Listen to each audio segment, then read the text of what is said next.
Ladies and gentlemen, it's about time with Rashawn's About Time Boxing, aka Mr. Trill 100 Mil. What's up to my About Time Boxing family and the Trill 100 Mil gang?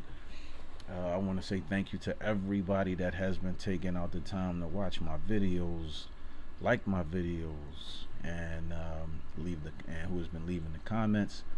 I want to say thank you to everyone that has subscribed to the channel so far. If you have not yet subscribed, please subscribe to Rashawn's About Time Boxing. Become part of the About Time Boxing family and the Trill 100 Mil gang. Before we get into the subject at hand, I just want to say rest in peace to Biz Markie,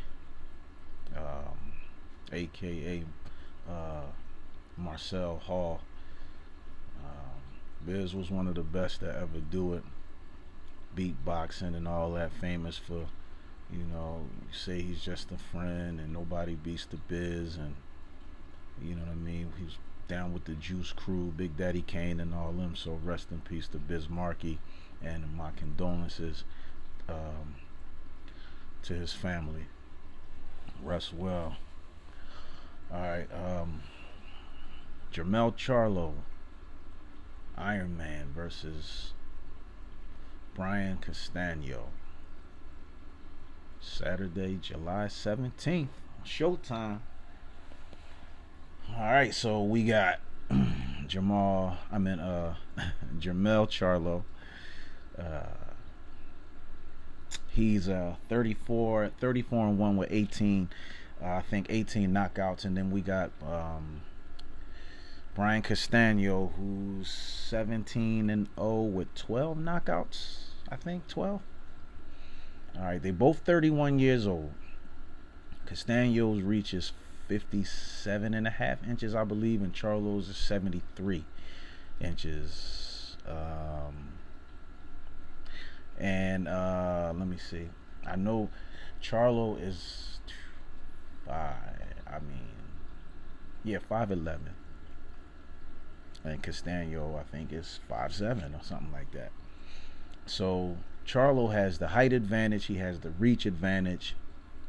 I got Jermell Charlo stopping Brian Castano late in the fight, in the late rounds. Maybe between like 7 and 10.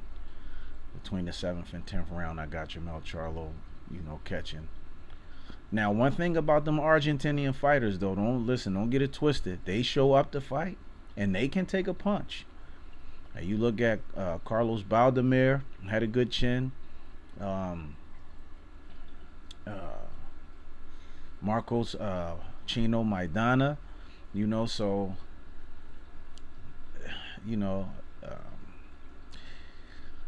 but still, Jermell Charlo, again, is he's just a different type of animal when it's, when it come to stepping in that ring.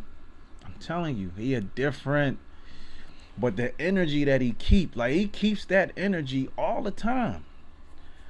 You know what I'm saying? Like, and you could tell he's no nonsense. Like, this kid don't play, man. He don't play around, man, and I love it. I bang with the Charlo twins, both of them, Jamal and Jermell. And a quick message to a lot of people who keep, see that, that they go through stuff that they go through because they brothers, and then you got people who keep, who think that they gonna add to that beef, or and try to, keep trying to separate them. Those guys are brothers at the end of the day. So whoever is trying to, do that, stop.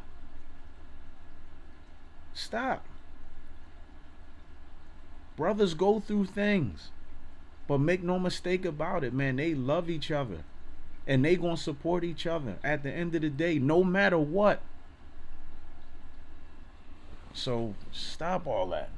You know what I'm saying? Like, stop trying to cause, friction between them dudes. I got family members that I go through stuff with. Do it mean that I love him any less? No. You know what I mean? So, but now, Castano. Now, don't get me wrong. Now, this dude, listen. He built for it tough. Brian Castano is built for it tough. But JERMELL Charlo has the better. He has the better resume. And we going back to, when he fought Demetrius Hopkins, Bernard Hopkins' nephew in 2013, because Demetrius Hopkins was at one point a top prospect. You know what I'm saying? So people can say whatever they want. I know. I trained with Demetrius Hopkins before, so trust me, he was a top prospect at one point. You know what I'm saying? So, he fought Gabriel Rosado. Gabe Rosado, and I still say to this day, he's a legitimate measuring stick, for people who trying to get to that next level. If you get through Gabe, you know what I'm saying? He fought Erickson Lubin, who just came off of an impressive knockout win, and he knocked out Erickson Lubin in the first round. He fought Austin Trout. And to unify to become a unified champion, he beat Jason Rosario, who beat J Rock. You know what I mean? So he fought Austin Trout. I think I mentioned that, but JERMELL Charlo has the better resume on paper and just overall. Now, with Brian Castano having 17 professional fights, the biggest name on his resume is Arislandi Lara. That's the biggest name on his resume.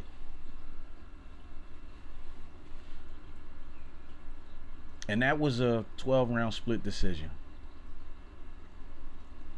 And I don't take nothing away from Lara, because anybody who know me know I always like Arislandi Lara. But he is not a JERMELL Charlo. He's not a JERMELL Charlo.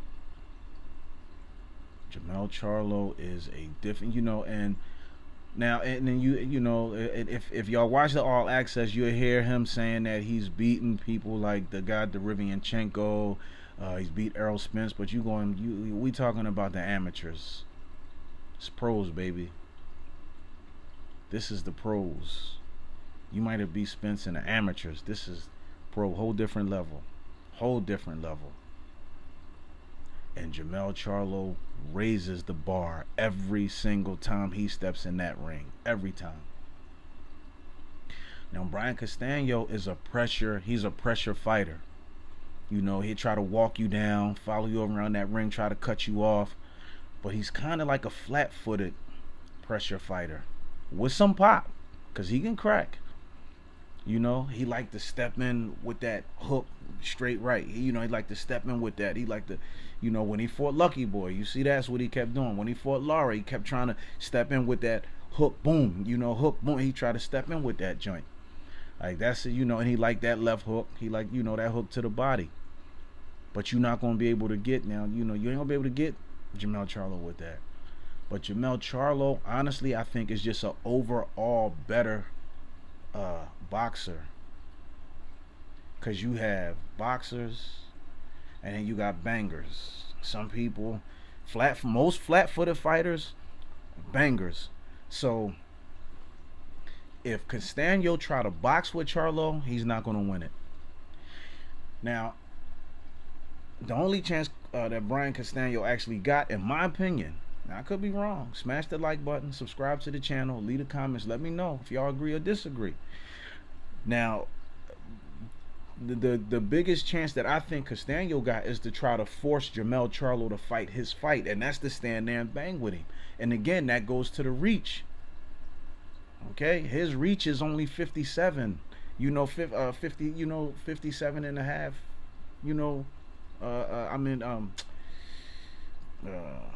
His JERMELL Charlo has the longer reach. This is what I'm saying. So I'm fumbling, but don't, it happens. Blah blah blah. But Charlo has the height and the reach advantage. Now, most of Castano's fights, he always try to close in the gap, because most shorter fighters, if you know about boxing, most shorter fighters, If you fighting somebody taller than you, you have to try to, take their reach away, and you gotta try to stay close, shorten that, short shots, and try to, taller fighters, you want to try to keep shorter fighters on the end of your shots. You know what I'm saying? This is what taller fighters do with shorter fighters. You want to try to keep a shorter fighter on the end of your shots. Keep them on the end of your shots. Keep them, keep that distance. But the shorter fighters, again, you want to try to close that gap in. Closer you get, the better chance you get at landing a big shot. And so, which in some cases people will probably call it a puncher's chance. That's what Castano has, a puncher's chance. I don't think he can win a boxing match against JERMELL Charlo. JERMELL Charlo is an excellent boxer. He has great footwork. Castano is he's not on your toes. He's flat-footed. Now, if Charlo's on it now, it's another thing that could possibly work in Castano's work to his advantage. Now, if he keeps the pressure on Charlo, walking to him, cutting the ring off, even though he's flat-footed, but if he forced Charlo to expend unnecessary energy, constantly being on his bicycle, moving, trying to, keep Castano from, being able to cut the ring off and all, it's possible. But this is where conditioning comes in that. And anybody know Castano know that he's known for his conditioning. But so is JERMELL Charlo. But if he can force JERMELL Charlo to expend that unnecessary energy, and maybe just kind of like, get his legs tired and maybe touch him, because expending that unnecessary, but he's going to have to get to JERMELL's body. If he can get to his body, them body shots, walk him down, hit him with some body shots, and keep forcing JERMELL to stay on his bicycle, it can kind of maybe tire him out. And he can maybe slow JERMELL down, and that'll give Castano a better chance at being able to land something big. But JERMELL Charlo is a smart fighter. He's a smart fighter. He's a smart fighter. He's aware of where he is in the ring at all times. And I don't know why a lot of people are saying, like, if he wins this fight and he becomes the first undisputed junior middleweight champion, they're saying he should be in the pound for pound discussion. He should have already been in the pound for pound discussion. Already. That's my opinion. He should have, a lot of people said Tank should be in a pound for pound discussion after stopping Barrios. But that's only because he went up to 140. But when he knocked out Santa Cruz, he should have been in the pound for pound discussion. He should have. And it's only because of Gamboa's age, and that he stopped him, stopped Gamboa. But because Gamboa was old, nobody not gonna say that Tank should have been in the discussion then. But you could, you say yay, I say nay. We could beg to differ about that all day. But definitely after the Santa Cruz fight, Tank should have been in the discussion. JERMELL Charlo should have already been, just because of the success that he's been achieving, the resume that he has. He's been beating fighters who were, at the top of their game at one point, and he beat these guys. And he looked good doing it. And a lot of people, even though he lost that first fight to Tony Harrison, I didn't think he lost that fight to Tony Harrison. Honestly, I didn't. I thought he won the fight. I felt like he got robbed. So, you know what I mean? But then he came back and he stopped Tony Harrison, knocked him out. Nobody still was talking about he should have been in a pound for pound discussion. So, if he win this fight in dramatic fashion, then let's see if they'll start, talking about putting JERMELL Charlo in the pound for pound discussion. But let me know what y'all think. Who do y'all got? Y'all got JERMELL Charlo? Y'all got Brian Castano? Who y'all think gonna win? Who makes history? Because this is a history-making fight. Because not even Floyd, was able to do what JERMELL or Brian Castano has the opportunity to do, to be the first undisputed junior middleweight champion, or super welterweight, whatever you want to call it. So, but who do y'all got? Smash that like button, leave the comments. And if you're watching this video for the first time, subscribe to the channel and tell others about Rashawn's About Time Boxing. And tell them to subscribe to the channel. And let's talk about it. JERMELL Charlo versus Brian Castano for the Undisputed Junior Middleweight Championship. Who wins?